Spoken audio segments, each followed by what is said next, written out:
tellement joyeux. C'est pas mal, hein. Alors, les objets connectés sont à la mode. Lesquels sont les plus efficaces et pour faire quoi? Alors, vous parlez d'objets connectés, mais ce matin, on va Des parler... bracelets. Oui, exactement. Ce sont les bracelets connectés, comme j'ai ici en main. Ce sont des objets connectés les plus vendus en France. Depuis 2-3 ans, c'est exponentielle. Alors, vous savez que l'OMS, l'Organisation mondiale de la santé, recommande de marcher 10 000 pas par jour. Mais 10 000 pas, honnêtement, ça fait pas mal. En France, en moyenne, les Français marchent entre 6 000 à 7 000 pas par jour.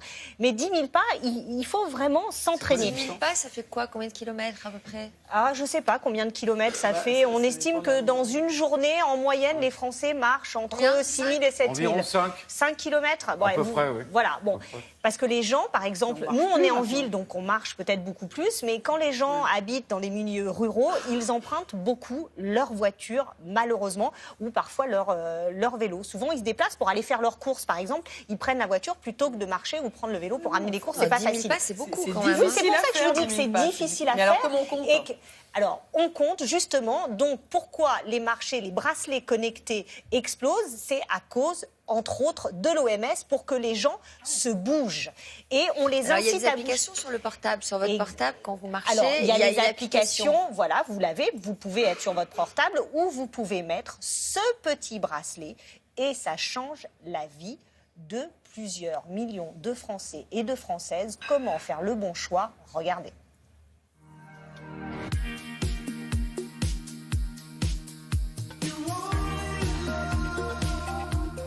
Dans ce magasin de sport, le rayon des montres et bracelets d'activité connectée connaît un véritable engouement. L'année dernière, on avait 20 références sur le rayon et cette année, on est déjà à 28. Donc c'est effectivement qu'il y a une demande et quelque chose qui est recherché par nos clients. De 30 à 500 €, il y en a pour toutes les bourses et tous les goûts. 2 types de montres en magasin aujourd'hui, 2 types de clients également. Ceux qui recherchent plutôt la performance avec des produits très techniques, des technologies GPS pour le suivi d'activités en course, en vélo, en bassin pour la natation. Et à l'inverse, des suivis d'activité plus au quotidien avec des bracelets d'activité qui suivent par exemple les calories dépensées, les pas, le suivi du sommeil qui intéresse beaucoup nos clients. Nadia, elle, utilise les 2 modèles, un bracelet d'activité pour le quotidien et une montre connectée pour ses sessions de course à pied. Cette blogueuse sport a déjà testé une dizaine de produits et tous ne se valent pas, alors comment faire le bon choix? Pour moi, le premier point, c'est la technologie. Donc je regarde la précision des différentes marques, c'est important. Deuxième critère, la matière. Il faut vraiment veiller à ce qu'il soit léger, agréable et surtout laisse passer la transpiration parce que quand on court, ça peut provoquer des frottements ou voire des allergies. Troisième critère, l'esthétique. Par exemple, quand on a une montre facile à porter, qu'on peut même accorder selon nos tenues, c'est beaucoup plus agréable qu'avoir une grosse montre qui nous tient presque tout le bras et qui est un peu lourde. En bonus, la communauté. Une fois qu'on a adopté un bracelet ou une montre connectée, on a envie de se comparer un peu aux autres et de voir comment on fait et de se challenger. Une entreprise a récemment été accusée de donner de fausses mesures. Alors ces petits bijoux high-tech sont-ils vraiment fiables?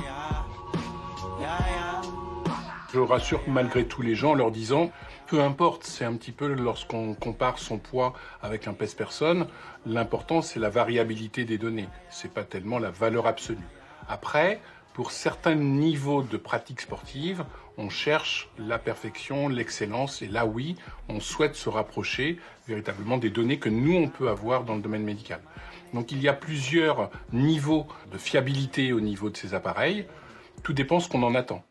Leur utilisation reste intéressante. Il y a de très nombreuses études qui ont montré que la sédentarité était vraiment le fléau qui entraînait toutes les maladies, notamment cardiovasculaires, pulmonaires ou autres. Pour lutter contre ça, ces appareils connectés, lorsque vous restez par exemple 2 heures assis, de temps en temps vous avez un petit rappel en disant « levez-vous ». Donc c'est des choses qui peuvent permettre aux gens d'avoir une activité physique régulière. Sachant qu'il est recommandé de faire 30 minutes d'activité physique quotidienne. Alors produit utile ou futile, à vous d'en juger selon vos besoins et votre motivation. Alors, est-ce que ça s'adresse à tout le monde? Oui, ça s'adresse à tout le monde. Alors, vous avez des bracelets tout simples comme celui-ci. Alors, évidemment, qui dit objet connecté, dit connecté à quelque chose. Et ce bracelet va être connecté à votre smartphone. Et il va être connecté en Bluetooth pour envoyer toutes les informations et vous pouvez récolter toutes vos données, vos nombres de pas et le nombre de calories aussi que vous brûlez pendant la journée. Ça s'adresse à tout le monde parce que honnêtement, c'est très simple. C'est pour vous forcer à bouger. On sait, Christelle le dit souvent et Richard aussi, si vous pratiquez une activité physique régulière, eh bien, vous pouvez rester en vie plus longtemps et on évite certaines maladies. Et honnêtement, il y a de plus en plus de gens sédentaires et c'est un bon moyen pour les forcer à bouger. Là, on a des bracelets, mais par exemple, quand vous faites du sport, vous avez aussi les montres connectées. C'est exactement pareil, ça fonctionne de la même façon. Et juste pour dire, juste à Laurence, il existe aussi pour la natation des montres qui vont dans l'eau. Le reste, elles sont juste waterproof, juste au niveau des éclaboussures. Mais il y en a que vous pouvez utiliser dans l'eau, bien évidemment.